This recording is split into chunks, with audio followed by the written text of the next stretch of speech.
বিসমিল্লাহির রহমানির রহিম। সম্মানিত দর্শক ও শ্রোতামণ্ডলী, আসসালামু আলাইকুম। আজ মসজিদে মজার একটি ঘটনা ঘটে গেল। আমি একটু বিলম্বে মসজিদে গিয়েছি, তো ইমাম সাহেবের সাথে সব রাকাত আমি পাই নাই।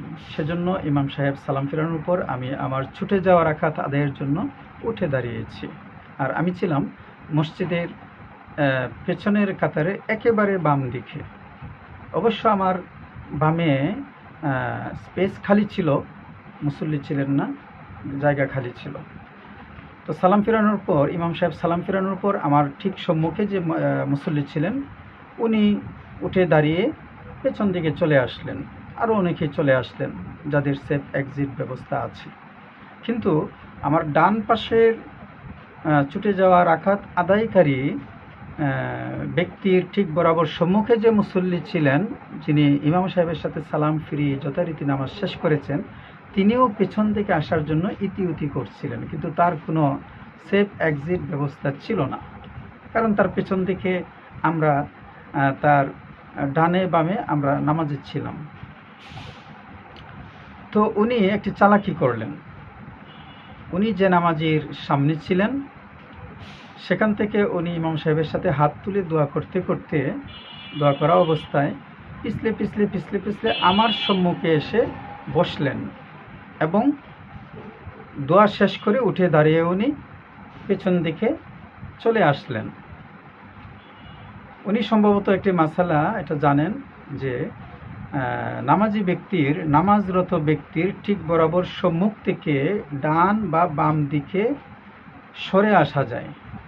এবং আরেকটি মাসালা আছে, সেটাও সম্ভবত উনি জানেন যে নামাজরত ব্যক্তির ঠিক বরাবর সম্মুখে তার ডান বা বাম দিক থেকে যে দাঁড়ানো যায়।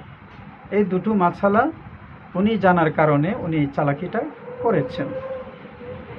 তবে আসলে উনি এই মাসালা দুটির আওতায় পড়েন না, বরং উনি সালাত আদায়কারীর ব্যক্তির সম্মুখ দিয়ে মুরুর, অর্থাৎ হেঁটে যাওয়া, অতিক্রম করা, চলাফেরা করা যে নিষিদ্ধ, ফরবিডেন, সেই মাসালার আওতায় উনি পড়ে গিয়েছেন। ফলে উনি কবিরা গুনাহ করেছেন। এই কাজটা ওনার জন্য হারাম হয়েছে, কবিরা গুনাহ হয়েছে। আচ্ছা, তাহলে ওনার সেফ, এই সিচুয়েশনে ওনার সেফ এক্সিট সিস্টেম কি ছিল? সেটা হলো, আরেকটি মাসালা আছে যে নামাজরত ব্যক্তির সামনের দিকে দুই কাতার পরে, অর্থাৎ সালাত আদায়কারী ব্যক্তির সম্মুখে দুই কাতার পর থেকে দুই কাতার সম্মুখ দিয়ে মুরুর, অর্থাৎ অতিক্রম করা, হেঁটে যাওয়া, চলাচল করা, সব কিছু বৈধ, জায়েজ। সুতরাং উনি যে কাজটা করতে পারতেন, উনি সেখানে দাঁড়িয়ে, উনি আগে যে মুসল্লির সামনে ছিলেন সেখানে দাঁড়িয়ে সোজা দুই কাতার সামনের দিকে উনি চলে যেতে পারতেন।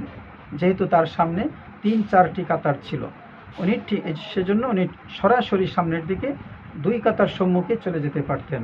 অতঃপর উনি ডান দিকে হোক বাম দিকে হোক, যেদিকে উনি সুবিধা মনে করতেন সেদিকে উনি চলে যেয়ে এরপর সুযোগ মতো উনি পেছন দিকে চলে আসতে পারতেন। কিন্তু সেই মাসালা উনি সেটা বুঝতে না পেরে, এতটা মাথা খেলাতে না পেরে উনি যে কাজটা করেছেন, এই কাজটা হলো সম্পূর্ণ নিষিদ্ধ। আল্লাহ তাআলা আমাদেরকে তার প্রত্যেকটি হুকুম যথাযথভাবে জেনে বুঝে আমল করার তৌফিক দান করুন।